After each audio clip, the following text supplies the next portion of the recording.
Hello, this is Michael Weidman recording my final presentation for Bible 117, the Prison Epistles. The Prison Epistles include Ephesians, Colossians, Philemon, and Philippians, all of which were written by Paul from prison. Go figure. Paul is almost certainly the author of these books. We have this confirmation from several early church writers. We know from each letter there is some kind of mention of Paul being in chains or being imprisoned, which is why they are all grouped together as the prison epistles. Some scholars believe that these epistles were written from a jail in Ephesus, sometime during his ministry there. A more likely scenario is that all of these epistles were written together from his imprisonment in Caesarea, and even more likely altogether in his imprisonment in Rome. Philippians, almost guaranteed, was written from Rome because of its mention of the Praetorian Guard and those in Caesar's household. The other three were probably written at the same time and all sent together with Onesimus and Epaphroditus to the region of Ephesus and Colossae. We'll now begin with a brief overview of each of the letters. We'll start with Colossians. Colossae was a city in southwest Turkey. It was, apparently we can gather by the letter, undergoing some kind of effort of syncretism. Syncretism is the mixing of two religious ideas together.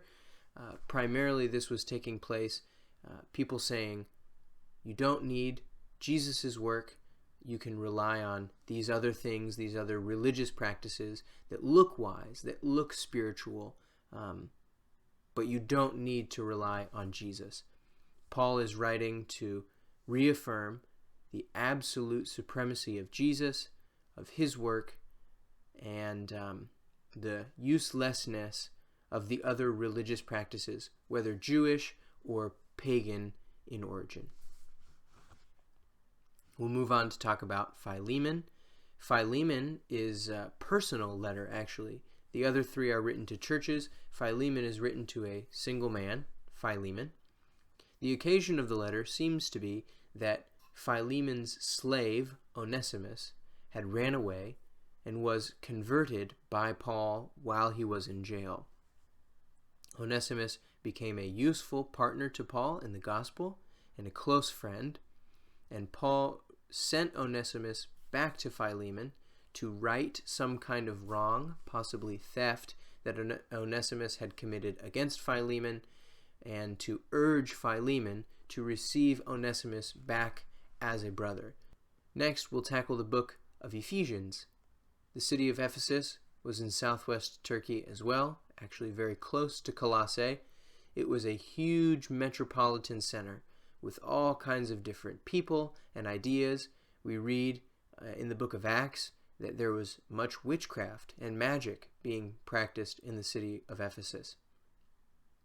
Paul's letter to the Ephesians tackles the idea of the universal church and the work that Jesus has done to unite various different kinds of people into this universal church. The letter is split into pretty neat halves, the first half being God's work for the church. Chapter 1 is a single sentence enumerating the spiritual blessings available to believers in Christ, is the repeated phrase.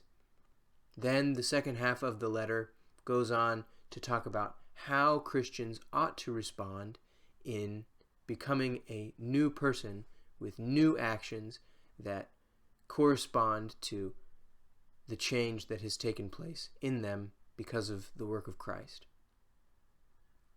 Lastly, the letter of Philippians to the city of Philippi.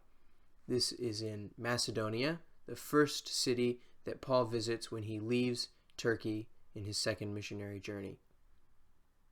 The letter to Philippians can be summed up in the word joy or rejoice. That word occurs over and over and over again in the letter.